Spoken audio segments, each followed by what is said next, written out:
E aí galera, tudo bem? Aqui mais uma aula de Geografia para o sexto ano. Hoje a gente vai dar continuidade aos conteúdos referentes à nossa disciplina e o tema de hoje é a questão da atmosfera. A gente vai estudar exatamente a dinâmica da nossa atmosfera terrestre, que na verdade seria aí uma película de gases que envolve o nosso planeta, e como essa camada de gases ela interfere diretamente no contexto do tempo e do clima em nosso planeta, tá? Lembrando que esse conteúdo, logicamente, ele vai estar correlacionado a outros que vieram anteriormente, como por exemplo a questão da movimentação da Terra no contexto do sistema solar e todo o contexto relacionado também à energia que a Terra emite para o nosso planeta, que vai exatamente gerar uma dinâmica, toda interessante relacionada a isso, que a gente vai entender melhor agora, tá bom? Siga com a gente e vamos aí. Então, para início de conversa, a gente vai ter aqui uma explanação sobre o que é a atmosfera, tá bom? Então, assim, de um modo geral, estima-se que a atmosfera da Terra ela teria se formado há quase 4 bilhões de anos atrás, né? Sabemos que a Terra tem cerca de 4,6 bilhões de anos, e aí, no seu processo inicial de formação, a Terra era uma massa pastosa, viscosa, né? Basicamente constituída de magma, e ao passo que esse material foi se endurecendo, ou seja, se solidificando, a gente vai ter aí a expulsão de vapor de água e gases desse material que estava em formato magmático, e aí você vai ter essa quantidade de gases e vapor que vai se liberado da Terra, vai se juntar e vai se aglomerar no entorno do nosso planeta, tá? Existem alguns teóricos, cientistas, que também afirmam que parte dos gases e vapor de água que faz parte da atmosfera também pode ter vindo do espaço, ou seja, você tem, por exemplo, asteroides, meteoros, cometas, e todos esses corpos celestes que envolvem, que estão inseridos no sistema solar, muitas vezes eles vão entrar em contato com o nosso planeta, e nessa entrada em contato com o nosso planeta, antes de chegar na superfície, você vai ter a liberação também de vapor de água, e sabemos que a princípio, quando a Terra se formou, mediante o processo do Big Bang, a gente vai ter, na verdade, uma invasão e uma quantidade muito maior de corpos que atingiam o nosso planeta, Hoje é menos comum, vamos dizer assim, que o processo de formação inicial do universo foi bem mais conturbado, e hoje a gente tende a uma estabilidade maior. Não significa dizer que não exista, até porque o nosso planeta ainda é atingido constantemente por esses corpos que vêm do espaço, tá bom? Então, assim, a atmosfera é uma camada gasosa que envolve a Terra. Ela é constituída por vários gases, tá? Entre eles os principais são exatamente o nitrogênio e o oxigênio. E uma outra questão importante é que essa camada, que tem uma extensão aí de aproximadamente 800 quilômetros, ela vai ser também estruturada em outras camadas menores, como a gente vê aqui na figura, tá bom? Então, essa camada chamada atmosfera, ela é dividida em 5 outras camadas. Partindo da superfície até a parte mais superior, a gente tem a sequência troposfera, estratosfera, mesosfera, que também pode ser chamada de ionosfera, uma vez que essa camada ela vai ser constituída ou formada também por íons, que são elétrons com carga elétrica, ou melhor, átomos com carga elétrica, ionizados, e você tem a termosfera, que é ionosfera, e a exosfera, que seria a camada mais externa da atmosfera. Lembrando que o termo atmosfera é de origem grega, que significa aí esfera de gases, como a gente acabou de ver no próprio conceito. Existe uma importância muito grande relacionada à atmosfera, sobretudo por 2 motivos. O primeiro motivo seria por conta de que ela representa um filtro natural em relação aos raios ultravioletas que vêm do Sol. Se ela não existisse, a gente seria bombardeado por uma carga muito maior de energia vinda do Sol, e isso impossibilitaria, por exemplo, a vida existir aqui na Terra. Um outro ponto importante é que a atmosfera ela mantém o nosso planeta aquecido o suficiente para também manter a temperatura aí adequada para que a vida se desenvolva também no nosso planeta. Por exemplo, outros planetas, como a gente já viu em aulas anteriores, como Marte, Mercúrio, o próprio Vênus, eles apresentam uma característica atmosférica bem diferente da Terra, e muitas vezes essas características atmosféricas desses outros planetas, elas impossibilitam, segundo a gente tomando como parâmetro a Terra, onde constantemente existe vida, então essas características são realmente um dificultador, segundo os cientistas, para que de repente a vida se desenvolva, ou pelo menos nesse momento não exista mais em tais planetas citados aqui, tá bom? Então, No próximo slide, a gente tem a composição média da atmosfera, né? Ou seja, quais são os gases mais abundantes dessa camada de gases que envolve o planeta. Então, basicamente, a atmosfera é composta por dois gases principais. O nitrogênio, que faz um percentual de 78% da sua composição, e, em segundo lugar, o oxigênio, que aí representaria cerca de 21% de sua composição. O restante, que seria aí 1%, né, dos outros gases que da composição da atmosfera, esse 1% seria composto aí por todos os outros gases que a gente conhece e também outros particulados menores, né? Então a gente tem, por exemplo, o nitrogênio, o argônio, o dióxido de carbono, o ozônio, o hélio e todos os outros gases que a gente conhece na natureza, eles estão aí, né, juntos perfazendo um percentual muito pequeno de 1% aproximadamente, tá bom? E aí entra uma discussão interessante relacionada a essa quantidade de gases, né? Como eu falei, nesse percentual de 1% está aí inserido o CO2. E os cientistas, sobretudo, né, os cientistas que estudam mudanças climáticas globais, o IPCC, né, sobretudo um grupo de cientistas liderados pela ONU que vai desenvolver pesquisas sobre mudanças climáticas globais, eles afirmam que, mesmo sendo um percentual pequeno de CO2 existente na atmosfera, o acúmulo constante existente nos últimos anos, né, sobretudo aí decorrente da era industrial para cá, né, século XVIII aproximadamente para cá, a gente vai ter um acúmulo maior ainda desse gás, né, o dióxido de carbono, que vai ser liberado por questões naturais, sobretudo também, mas nos últimos anos a população, né, crescente e todo o contexto de industrialização no mundo também teria colaborado para o aumento maior ainda desses gases, no caso o CO2, né, em especial. Existem outros também que colaboram para o aquecimento global, lógico, mas o CO2 em especial ele vai ser tomado hoje como um parâmetro para essas mudanças climáticas, fazendo assim com que a temperatura da Terra aumente gradativamente, tá bom? Um outro ponto importante aqui a destacar nesse slide seria o seguinte: a extensão de cada camada da atmosfera. Então a gente tem da superfície a uma altitude de aproximadamente 10, 12 quilômetros, tá? Você pode tomar essa referência aí de 10 a 12, porque existem, né, estudiosos que apontam 10, outros apontam 12, mas a média é entre 10 e 12 quilômetros seria a extensão da troposfera, essa que é a camada mais importante no sentido dos acontecimentos meteorológicos, climáticos que a gente vivencia aqui na Terra, como as nuvens, as chuvas, as nuvens, as tempestades, né? Todos esses eventos que a gente costuma observar no planeta, eles vão ocorrer exatamente na troposfera.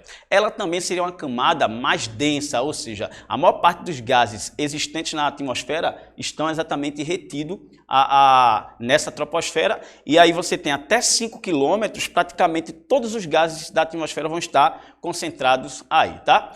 A partir da troposfera, a gente tem aqui a tropopausa, que seria uma transição da troposfera para a estratosfera, que é a camada que vem acima, e o detalhe da estratosfera é que ela vai se estender de 12 até mais ou menos 50 quilômetros de extensão. No caso, no sentido vertical, né? E aí, a gente tem nessa estratosfera uma outra camada de gases importante, que é a camada de ozônio. Muito se tem falado sobre a camada de ozônio nos últimos tempos, porque o uso de gases, né, sobretudo os CFCs, como são chamados, gases que têm na composição cloro, flúor e carbono, esses gases, eles eram liberados devido à atividade humana, né? Sobretudo, por exemplo, o aerosol que a gente usa, né? O Rexona, desculpa aí, não é comercial, mas, né, desodorante de um modo geral, como o Rexona, eles liberavam uma quantidade de gases, né, de CFC que acabava, né, atrapalhando, vamos dizer assim, a camada de ozônio, né? Segundo os cientistas, você teria aí a formação de buracos nessa camada em decorrência da liberação de CFCs aqui pelo homem. E isso gerou uma preocupação, uma comoção global, sobretudo a partir da década de 90. E aí houve uma mudança na produção industrial para trocar o uso do CFC por outros gases, inclusive o HFC, por exemplo, tá? Contudo, também os impactos gerados pelo HFC também são bem grandes para o meio ambiente. E aí o que é importante salientar sobre a camada de ozônio? Que ela é uma camada que vai exatamente filtrar a maior parte da radiação ultravioleta que atinge o planeta Terra. Então imagina a gente aqui, né, que mora num país tropical como o Brasil, que recebe uma grande quantidade de radiação solar ao longo do ano, com certeza sofreria mais ainda se essa camada de ozônio ela sofresse danos ano após ano. Então, ou seja, a maior importância relacionada à camada de ozônio seria exatamente a filtragem, né? Ou seja, ela vai filtrar parte da radiação ultravioleta que vem do Sol. A mesosfera que vem logo acima, vai de 50 até 80 quilômetros, e a termosfera ou ionosfera de 80 a 500 quilômetros, né? Você pode encontrar livros que trazem aí até 400 quilômetros, e a partir de 400, 500 quilômetros você tem a exosfera, que seria a camada mais externa, tá bom? Dúvidas? Consultem o livro de vocês, né? A gente tem um livro didático aí no município que foi distribuído para muitas escolas, e também você pode ter acesso a mais informações com certeza com o professor da disciplina, né? Os seus professores de geografia aí que estão disponíveis nesse período de aula remota, ou mesmo em vários sites da internet que vão estar aí, né, disponibilizando informações, né, sobre o tema, tá bom? Vamos lá. Em relação a essa questão ainda da atmosfera, a gente vai fazer um balanço agora sobre os principais movimentos desses gases, né, que fazem parte dessa camada. E aí, a movimentação desses gases na atmosfera vai ser decorrente de vários processos, tá? Entre os vários processos, a gente tem a própria rotação do planeta Terra que vai estar colaborando para essa questão. Mas um ponto em especial seria a pressão. A pressão atmosférica corresponde basicamente ao peso que o ar atmosférico exerce sobre os corpos, tá? E aí é interessante pensar, por exemplo, que, em geral, a pressão atmosférica ela pode variar de um lugar para outro, sobretudo em virtude da altitude, tá? Então, por exemplo, aqui na ilustração você tem o seguinte, eu peguei como referência um ponto numa altitude menor e um ponto com altitude maior. Nessa condição em que a gente está vendo na figura, o ponto com menor altitude vai ter uma pressão atmosférica maior do que o ponto com maior altitude. Por quê? Supostamente a gente tem o seguinte, imagina a coluna de ar atmosférico que vai exercer o peso sobre qualquer corpo que esteja na superfície.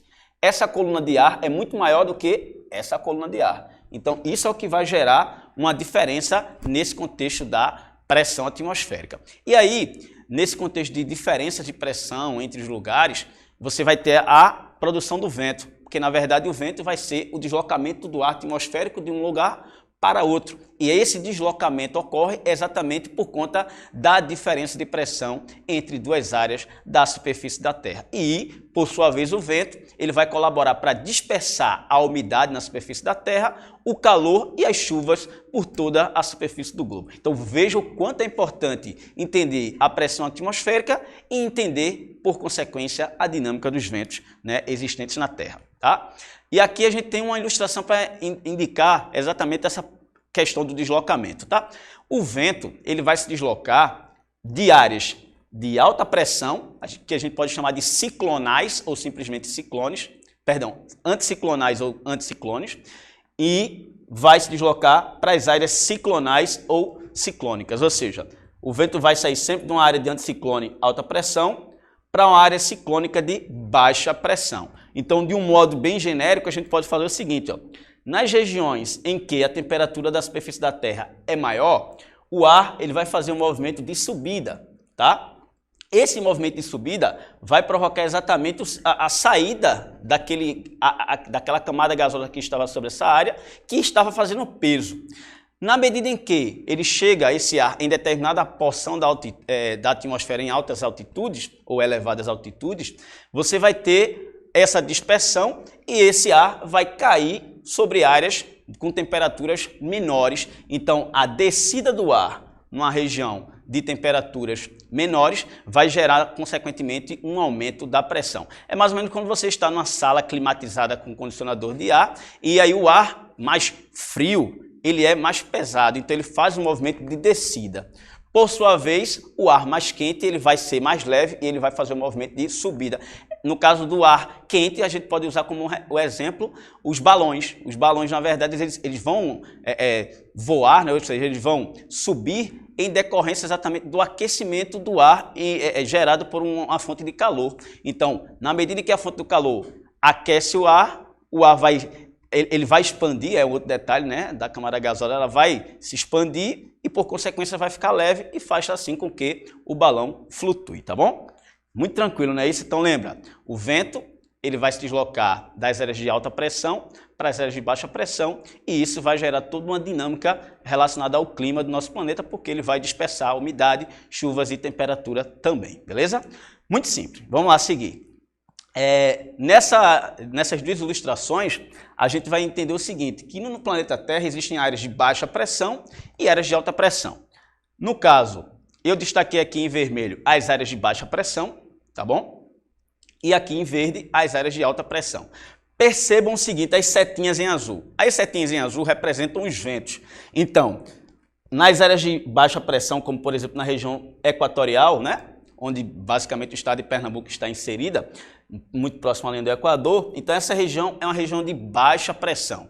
Baixa pressão porque naturalmente é uma região quente, então o ar ele vai se aquecer e vai subir, né, e vai gerar um peso menor sobre os corpos que ali estão.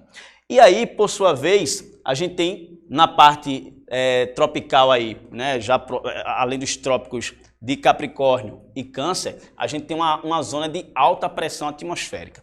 Então, o que é que vai acontecer? Você tem duas áreas de alta pressão que vão dispersar ventos para uma área de baixa pressão na altura da linha do Equador e aí, consequentemente, você tem esses ventos se deslocando, né, para o Equador e eles são chamados de ventos alísios. Esses ventos são de grande relevância para o contexto climático, né, dessa região equatorial, uma vez que vai, sobretudo, levar nuvens carregadas de chuva que vão provocar aguaceiros, sobretudo em algumas partes do Brasil, na porção norte da região nordeste, por exemplo, né, no litoral do Ceará, Rio Grande do Norte, Piauí, sobretudo, você tem um período chuvoso que vai acontecer, em especial, no período de verão, que vai aí de dezembro a mais ou menos, né, março, mais ou menos não, de dezembro a março, no caso do hemisfério sul, tá bom? E aí a gente tem toda essa dinâmica sempre nessa pegada.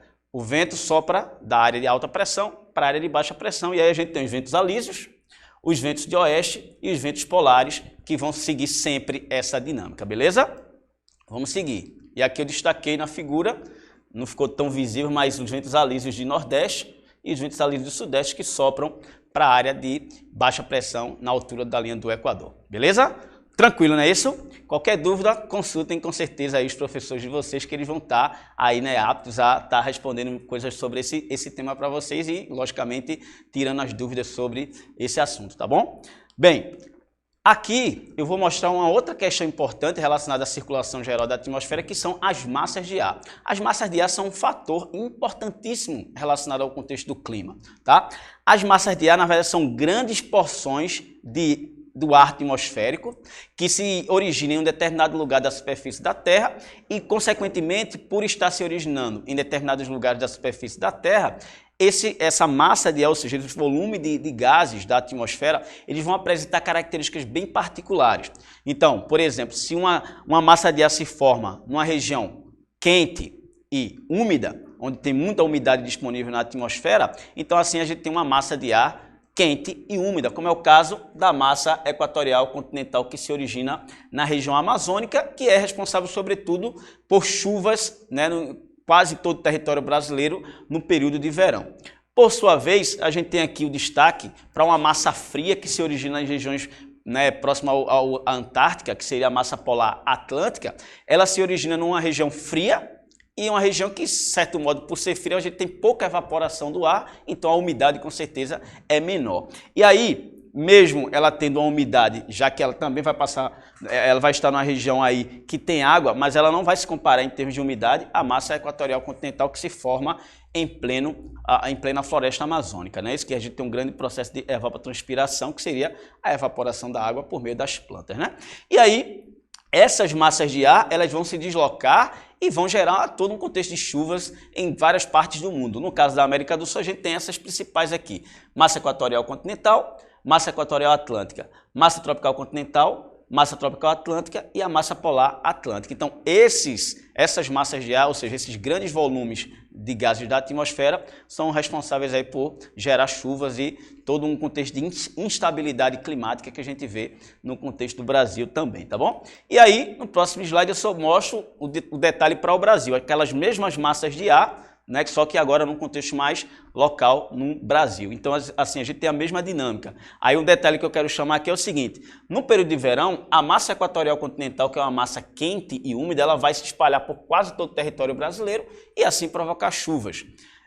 Um detalhe é o seguinte, que as chuvas decorrentes da ação dessa massa de ar tem sido bastante dificultada nos últimos anos, sobretudo por conta do desmatamento na floresta amazônica. A gente tem acompanhado aí reportagens nos jornais e tudo mais, né, onde mostram que o avanço do desmatamento tem intensificado-se muito na região amazônica e isso tem gerado uma disposição menor, ou melhor, a gente tem uma menor quantidade de umidade que está sendo disponibilizada para a atmosfera, que é proveniente da floresta, em virtude dessa retirada da cobertura vegetal que tem acontecido nos últimos anos, intensamente por conta do garimpo, do cultivo de soja e pecuária em especial, tá bom? Garimpo e extração mineral de forma industrial também, tá? Porque existe uma distinção nesse sentido, tá? Bem, passando aqui a gente também fala do contexto aqui do tempo e do clima, que é exatamente algo que vai estar relacionado a essa perspectiva aqui. Então veja só, o que é o tempo e o que é o clima? O tempo basicamente seria a condição da atmosfera em um determinado lugar, em um determinado momento. Então, por exemplo, se eu sair agora para fora do estúdio, né, e vocês para fora da casa de vocês, olhar para o céu, eu vou imaginar o seguinte: quando eu vinha no caminho para aqui, para fazer a gravação, estava um dia bem ensolarado, com nuvens, né? E isso seria o tempo atmosférico, a condição da atmosfera nesse momento. De repente, quando eu sair do estúdio, pode estar chovendo, né? E aí a gente tem uma mudança de tempo repentina. Isso pode acontecer. Então, basicamente, o tempo seria a condição da atmosfera em um dado lugar, em um determinado momento. Então, já o clima seria as condições atmosféricas padrão de um determinado lugar. Como assim padrão? Existe uma rotina, vamos dizer assim, dos vários tipos de tempo que a gente vê em determinados lugares. Vamos supor aqui Vitória Santo Antão. A gente está na região da Zona da Mata, onde a gente tem uma proximidade relativa com o oceano, e essa proximidade relativa vai conferir uma condição de umidade relativamente boa, ou seja, a gente tem aí chuvas que giram em torno de 1.500, 1.400 milímetros por ano. Tá? Isso dá uma condição de umidade para a cidade de Vitória. Por outro lado, ela está na região também próxima à linha do Equador, então faz com que haja também temperaturas elevadas. E essas condições, por exemplo, vão determinar as chuvas aqui no município, que ocorrem sobretudo no período de outono e inverno, que vai mais ou menos de maio a agosto, né, do ano. Então esse período de maio a agosto é onde a gente vai encontrar um período mais chuvoso nessa área que a gente está. Ou seja, isso é uma condição climática, porque eu estou aí analisando o seguinte: como se comporta a umidade, as chuvas, a temperatura e etc. no município de Vitória ao longo de um período de pelo menos 30 anos, tá? Então isso aí é o clima. Detalhe: o tempo muda e o clima muda? Será? Muda também, pessoal. O clima não é imutável, ele se transforma, ele muda com o passar dos anos, sobretudo, a gente falou no início da aula sobre as mudanças climáticas globais, tá bom? Então, dando sequência aqui, a gente vai entender como é que é feito a medição, ou melhor, a previsão do tempo. Então, existem aparelhos, né, utilizados para medir temperatura, pressão, a velocidade do vento e a intensidade, a direção, né, e todos esses elementos eles vão condicionar exatamente o que a gente chama de previsão do tempo. Então, os pesquisadores, meteorologistas, climatologistas também, que vão trabalhar de certo modo associado, eles vão utilizar, né, um aparato de equipamentos que vão conduzir assim a previsão do tempo. E aí você tem órgãos internacionais como a NASA, no caso do Brasil, o INPE, Instituto Nacional de Pesquisas Espaciais, e em Pernambuco, a APAC, a Agência de Águas e Climas, que vão utilizar exatamente, né, da obtenção de dados atmosféricos de temperatura, umidade, pressão, como eu já mencionei, e aí vão gerar um banco de dados que vão ser processados em supercomputadores, e esses supercomputadores vão dar aí uma indicação de como vão ser ou vão se comportar os tempos aí no decorrer de uma semana, no decorrer de um mês, tá bom? E aqui eu trouxe algumas fotos só para a gente ilustrar do que seria... Opa, desculpa, estou voltando. Deixa eu chegar aqui no slide.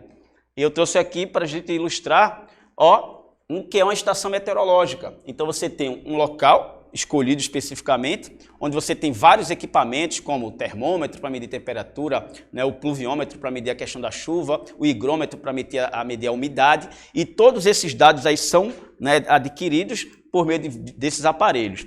E aí existe também a possibilidade de utilizar o balão meteorológico, que seria o seguinte: um balão que é jogado, com um aparelho acoplado, e esse balão vai chegar a determinadas altitudes da atmosfera e vai coletando os dados, né, desses elementos aí que eu citei: chuva, umidade, pressão, temperatura, ventos, tá? E esses dados vão ser consequentemente processados, tá? E hoje em dia as imagens de satélite são um subsídio gigantesco para você fazer a previsão do tempo, uma vez que você vê o deslocamento aí, né, das massas de ar pela superfície do globo, e consequentemente esse deslocamento vai gerar toda essa instabilidade que eu mencionei, tá? Então, para finalizar, a gente tem aqui a questão do clima, tá? Que seria, como eu falei, né, as condições habituais dos tipos de tempo.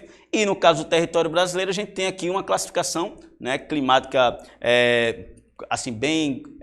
você costuma encontrar essa classificação em vários livros aí, tá, didáticos. E aí você tem aqui 6 tipos de climas no nosso território, né, desde o equatorial, passando pelo semiárido aqui na região nordeste, o litorâneo úmido, que é o que vai basicamente acontecer no município de Vitória, como ilustrado aqui nesse slide, né? Então essa região verde de clima tropical úmido é onde basicamente Vitória vai estar inserido. E aqui eu trouxe alguns mapas, né, do estado de Pernambuco, mostrando a variação da temperatura, e sobretudo aqui a gente tem para o mês de junho, né? A gente tem aqui a questão da precipitação, que seria a quantidade de chuvas para também o mês de junho. E eu fiz um comparativo aqui, botei um outro mapa também de precipitação de fevereiro para você perceber, ó. No período de junho, você tem aqui uma cor mais verde, mais intensa, que implicaria dizer mais chuvas. Então, período de junho, ou seja, inverno, você tem grande intensidade de chuva nessa porção onde Vitória está inserido.